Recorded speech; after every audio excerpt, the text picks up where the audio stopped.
My stepmom sold my childhood home and bought a condo until I took it all back.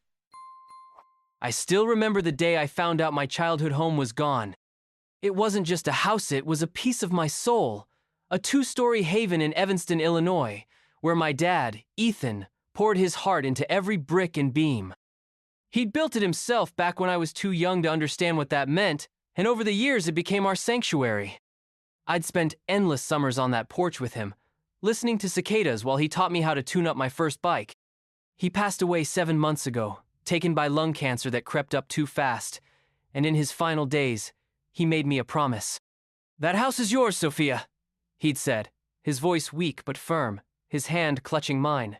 "It's your legacy, let anyone take it from you." So when Mrs. Dawson, our sweet old neighbor with a knack for knowing everyone's business, called me last Tuesday to say there was a sold sign in the front yard, I thought she'd gotten it wrong. She hadn't. My stepmom, Vanessa, had sold it behind my back, and that was only the beginning of her betrayal. My name's Sophia. I'm 31, a freelance photographer living in a tiny studio apartment in Chicago, just trying to keep the lights on. Dad was my anchor, quiet and steady, with calloused hands and a laugh that could warm a room. He met Vanessa 12 years ago, after my mom walked out on us when I was 9. Vanessa was the opposite of him, loud, brassy, always chasing some shiny new dream that never panned out. She'd strut into the house in her knockoff designer heels, complaining it was too small, too dated, too stuck in the past. Dad would just shrug and let her ramble, keeping the peace like he always did. I never warmed to her, but I put up with it for him. Looking back, I should have seen the sign she'd linger too long over his checkbook, ask too many questions about the house's value. But I didn't think she'd go this far. Mrs. Dawson's call came out of nowhere. I was sprawled on my couch, editing a batch of photos from a recent gig, when my phone buzzed. "Sophia, honey," she said, her voice quivering with that mix of concern and gossip she'd perfected over decades.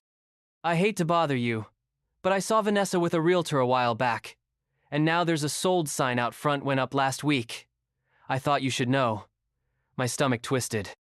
I hadn't been back to Evanston since Dad's funeral. The silence of that house without him was unbearable. "Sold?" I echoed, sitting up. "That can't be right." She hesitated. "I heard it went for $460, zero cash deal. Quick, too." I thanked her, hung up, and sat there staring at my laptop. 460?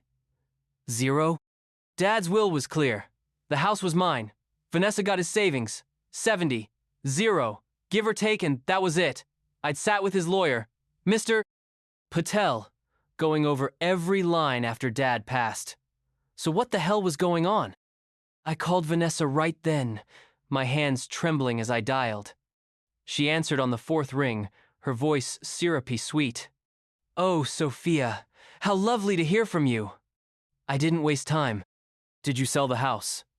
There was a pause a beat too long before she let out a nervous laugh. "Well, yes I did. It was just sitting there, and you know how Ethan's medical bills piled up. I didn't want to trouble you with it." I clenched my jaw. "Medical bills?" His insurance covered almost everything. I handled the claims. Her tone sharpened. "I did what I had to, Sophia. You weren't using the place. We'll talk later, I'm in the middle of something." The line went dead. I stared at my phone, her words echoing in my head. She was lying. I knew it in my bones. The next morning, I couldn't sit still. I grabbed my keys, threw on a jacket, and drove up to Evanston. The whole way there, my mind raced memories of Dad sanding down the porch railing, of us planting tulips by the mailbox. When I pulled onto our street, the sold sign hit me like a brick wall.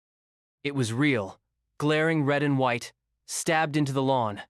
The house looked abandoned, already no curtains, no lights, just a hollow shell. A man I didn't recognize waved from across the street, probably the new owner sizing me up. I didn't wave back. I sat in my car and called Mr. Patel, my voice shaking. "Vanessa sold the house," I said. "How?" He sounded flustered. "Sophia, she told me you agreed to it, brought in a document your signature was on it, authorizing the sale and a split of the proceeds." "I never signed anything," I snapped. He went quiet. I'll need to check my files. This shouldn't have happened." I hung up, my head spinning. Forgery. She'd forged my name. That night, I poured myself a glass of wine and started digging. County records were online public domain if you knew where to look. The sale was there. March 20th, 460. 0. Vanessa Lynn Carter listed as the sole seller. My name was nowhere. I kept searching, fueled by anger and a second glass of wine, until I stumbled on something worse. A real estate site had a fresh listing. A condo in Naples, Floridotwo bedrooms, oceanfront balcony, sold for 430, 0 on March 2020. The buyer, Vanessa Lynn Carter. My glass nearly slipped from my hand. She hadn't paid off debts, she'd taken my inheritance and bought herself a beach house. I tried calling her again, but it went straight to voicemail. She'd blocked me.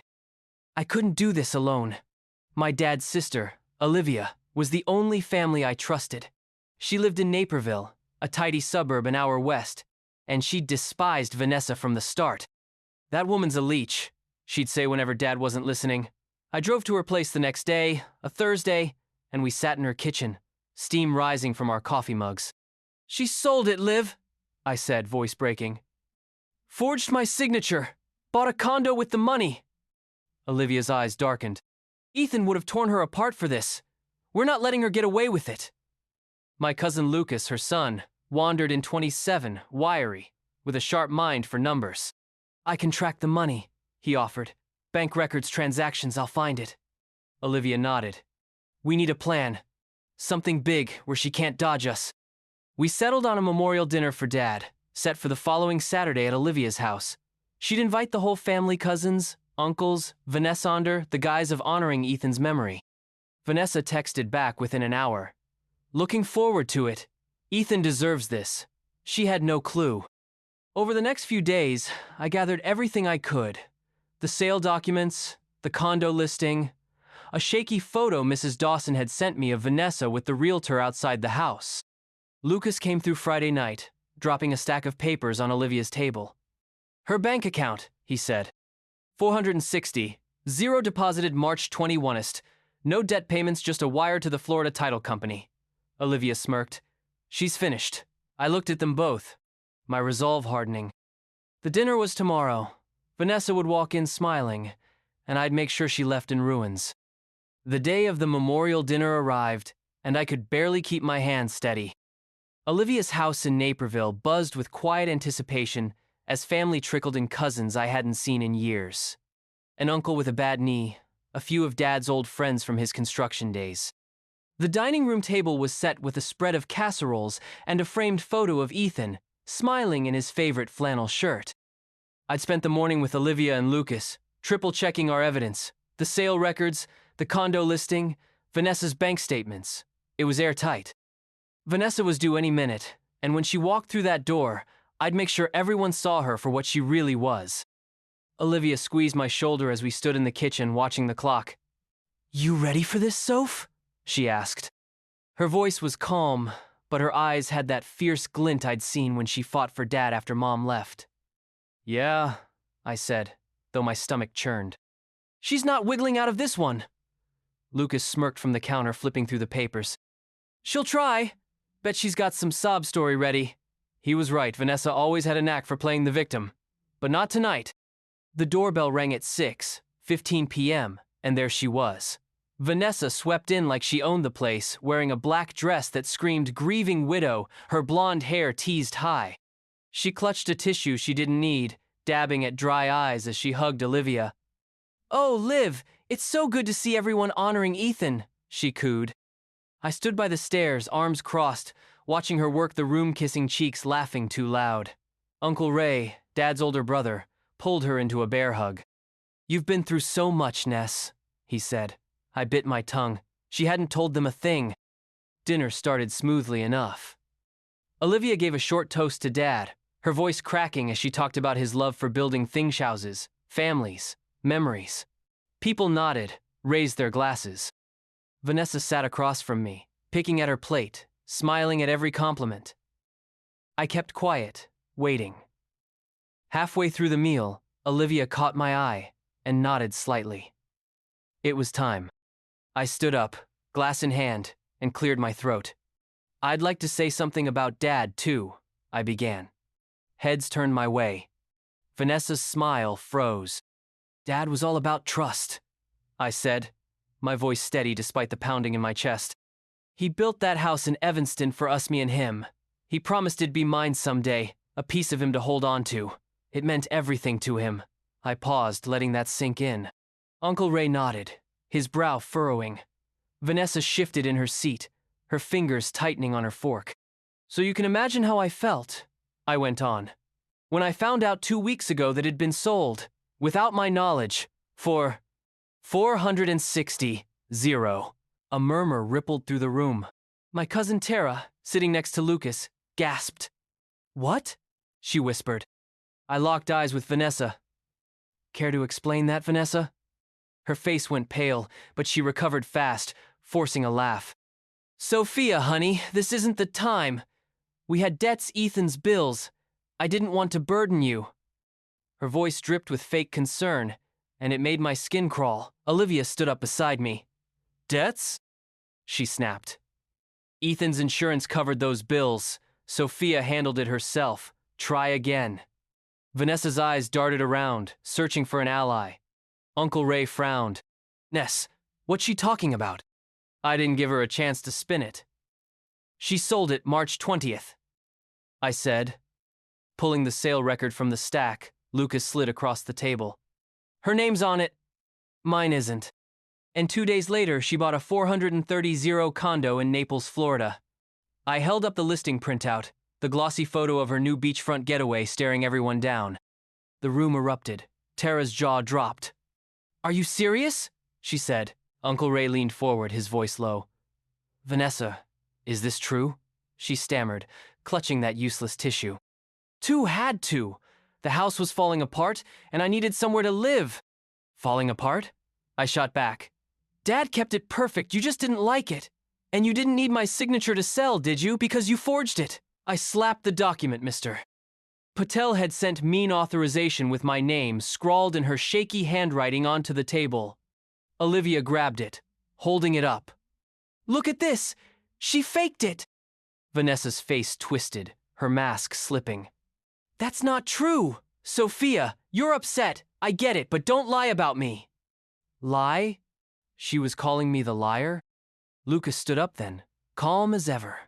She's not lying, he said, dropping the bank statement in front of Uncle Ray. Here's the proof. $460. Zero deposited into her account March 20. Honest, no debt payments, just a wire for the condo. The room went dead silent. Vanessa's eyes widened, her mouth opening and closing like a fish. Uncle Ray snatched the paper, scanning it, then looked at her. Ness, you better start talking. Now. She didn't. Instead, she shoved her chair back, standing so fast it scraped the floor. This is ridiculous. You're all ganging up on me. Ethan would be ashamed. She grabbed her purse, storming toward the door. I stepped in her path. Ashamed? He'd be ashamed of you stealing from his daughter, his memory. She glared at me, her face red. You don't know what I've been through, she hissed. Move. I didn't, Tara piped up from the table. Vanessa, sit down and explain this. But she shoved past me, slamming the door behind her. The silence lingered, heavy and thick. Olivia put a hand on my back as I sank into my chair. You okay? She asked. I nodded, though my hands shook. Uncle Ray rubbed his temples. I can't believe she'd do that to you, Soph. To Ethan. Tara reached over, squeezing my arm. She's awful. What happens now? I looked at Lucas, who was gathering the papers. We're not done, I said. She thinks she can run, but this isn't over. The family buzzed around me, some angry, some stunned, but all on my side. Vanessa had shown her true colors, and the fight was just beginning. Vanessa's dramatic exit from the memorial dinner left a storm brewing in my chest. The slammed door still echoed in Olivia's dining room as the family sat there, processing what they'd just seen. Uncle Ray shook his head, muttering about betrayal. Tara kept asking, how could she do that? While Lucas stacked our evidence like a deck of cards, ready for the next play. I'd humiliated Vanessa in front of everyone, but it wasn't enough. She'd run off with her lies intact, and I wasn't about to let her slink away with my inheritance and Dad's memory still in her grip. This wasn't over, not by a long shot. The next morning, I woke up at Olivia's place, sprawled on her guest bed with a headache from too little sleep and too much adrenaline. She was already in the kitchen, frying bacon, when I shuffled in. "You did good last night, Soph," she said, sliding me a plate. "But she's not done fighting." I nodded, picking at the food. "She thinks she can wait me out. I'm not giving her that chance." Lucas joined us, laptop in hand. "I've got more," he said, setting it down.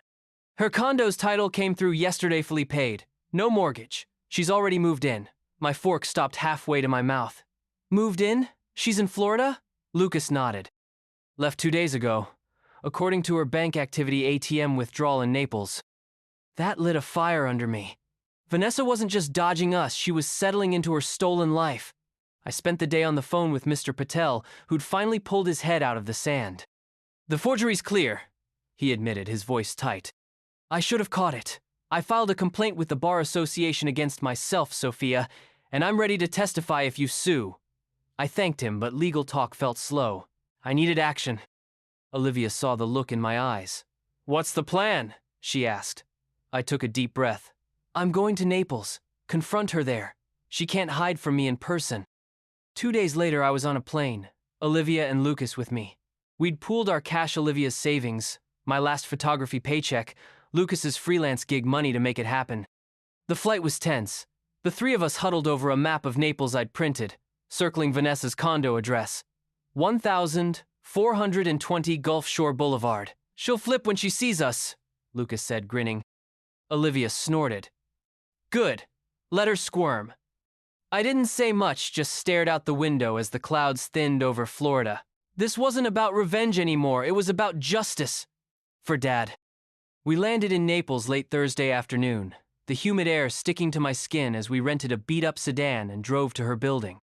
It was a sleek, white high-rise, all glass and palm trees, the kind of place Vanessa had always dreamed of flaunting. We parked across the street, watching. Around 6 p.m., she stepped out, sunglasses, a flowy dress, juggling grocery bags like she didn't have a care in the world.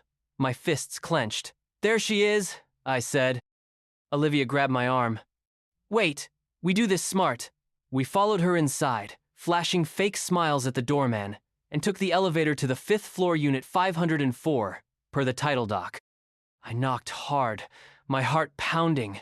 The door swung open, and Vanessa froze, her sunglasses slipping down her nose. "Sophia?" she gasped, then saw Olivia and Lucas behind me. "What the hell are you doing here?" Her voice was shrill, but I pushed past her, stepping into the condo. It reeked of new paint and money marble counters, ocean views, furniture still tagged from the store. "Nice place," I said, my tone flat. "Bought with my house, right?" She backed up, clutching her purse. "Get out! This is private property." Olivia laughed darkly. "So was Ethan's house. But that didn't stop you." I pulled the forged document from my bag, holding it up. "You faked my signature, Vanessa. Stole 460. Lied about debts." She shook her head, frantic. "I told you it was for Ethan's bills. You're twisting this." Lucas stepped forward, calm and cold. "No bills. Just this." He tossed the bank statement onto her coffee table. 460, 0 in, 430, 0 out to the condo. She stared at it, then at us, her face crumpling. "You don't understand, I deserve this. Ethan left me nothing but scraps." "Nothing?" I snapped. "He gave you 70, 0, and you took everything else?" I threw the condo listing down next, the photo of this exact place glaring up at her. "You moved here to hide, didn't you? Thought I'd let it go?" She lunged for the papers, but Olivia blocked her. "Sit down," she growled. Vanessa sank onto her couch, tears welling up, real ones this time. "I couldn't stay in that house," she whimpered. "It was his, not mine. I needed a fresh start." "A fresh start?" I said, my voice rising. "You stole my fresh start. Dad built that house for me, for you said you sold it like it was trash." I pulled out my phone, hitting record. "Say it again, Vanessa. Tell me you forged it. Tell me you took it all." She glared at me, then broke. "Fine. Yes, I signed your name. Yes, I sold it. I had to. I was drowning after Ethan died."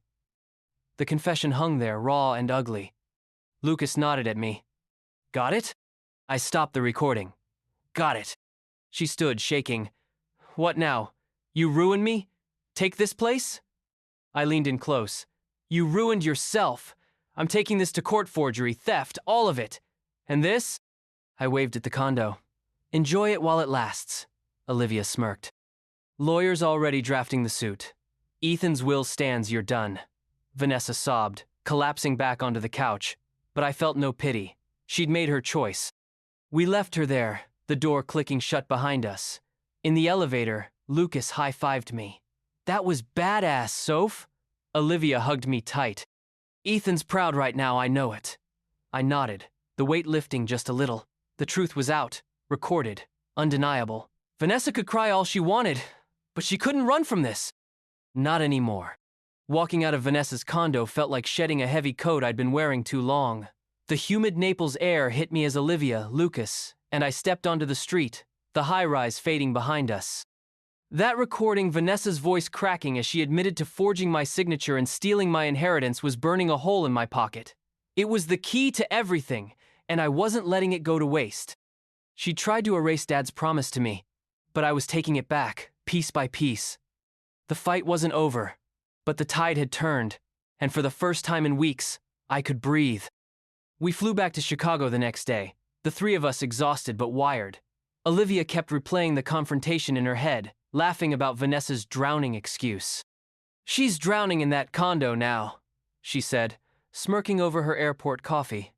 Lucas scrolled through his phone, already emailing the bank records to Mr. Patel. This is a slam dunk, he said.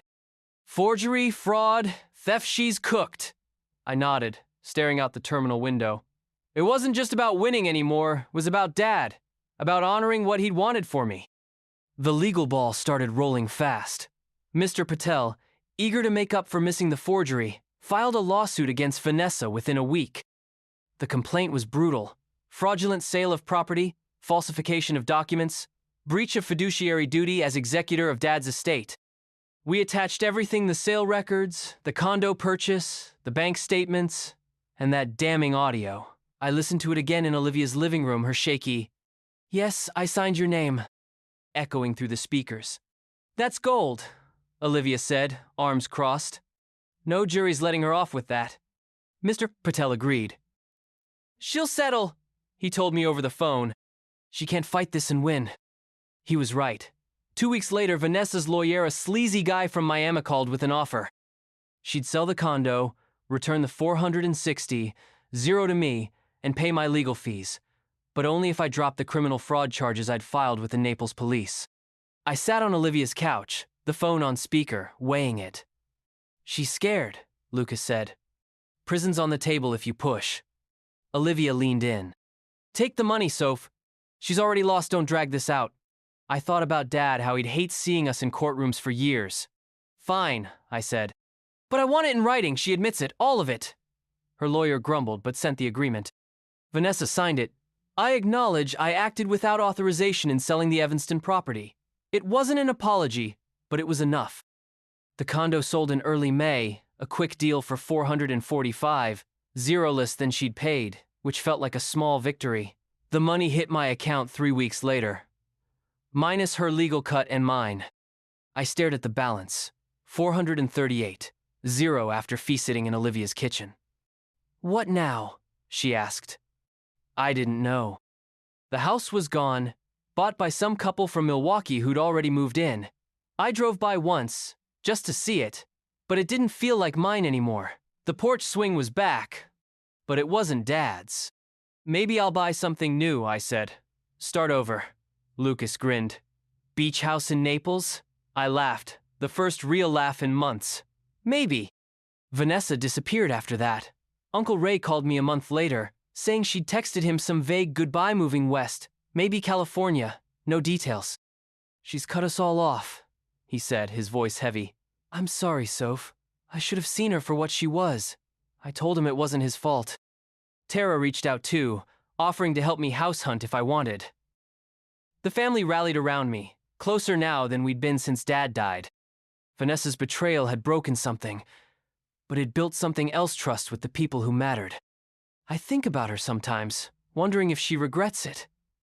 That condo was her dream, but it cost her everything: family, respect, any claim to Dad's legacy. I don't hate her anymore. I just feel sorry for her. She chose greed over us, and now she's alone. Me? I've got Olivia, Lucas, a pile of cash, and a chance to rebuild. It's not the house Dad built, but it's a future he'd want for me. I still hear his voice, telling me to hold on to what's mine.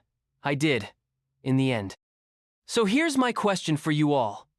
What would you do with that money? Buy back a piece of the past or start something new? I'm torn, and I'd love to hear your thoughts. Should I try tracking Vanessa down one last time? See if she's got anything left to say? Or just let her fade away? Update 1 month later.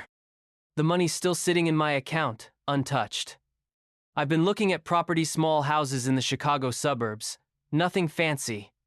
Olivia keeps pushing me to invest it, but I'm not ready. Vanessa's lawyer sent a final letter, confirming she's left Florida. No forwarding address. Good riddance, I guess. Update 6 months later. I bought a Place fixer-upper in Oak Park, not far from Olivia. It's no Evanston, but it's mine. Lucas helped me move in last weekend, and we found an old toolbox in the garage. Felt like a nod from Dad. Tara's coming over tomorrow to paint. Family's tight now, stronger than ever. No word from Vanessa, and I'm okay with that. Update 1 year later. The house is coming together, new floors, a porch swing like Dad's. I've started a photography business, using some of the money for gear. It's small, but it's growing. Uncle Ray mentioned Vanessa might be in Oregon, but I didn't ask for details. She's a ghost now. I'm done looking back.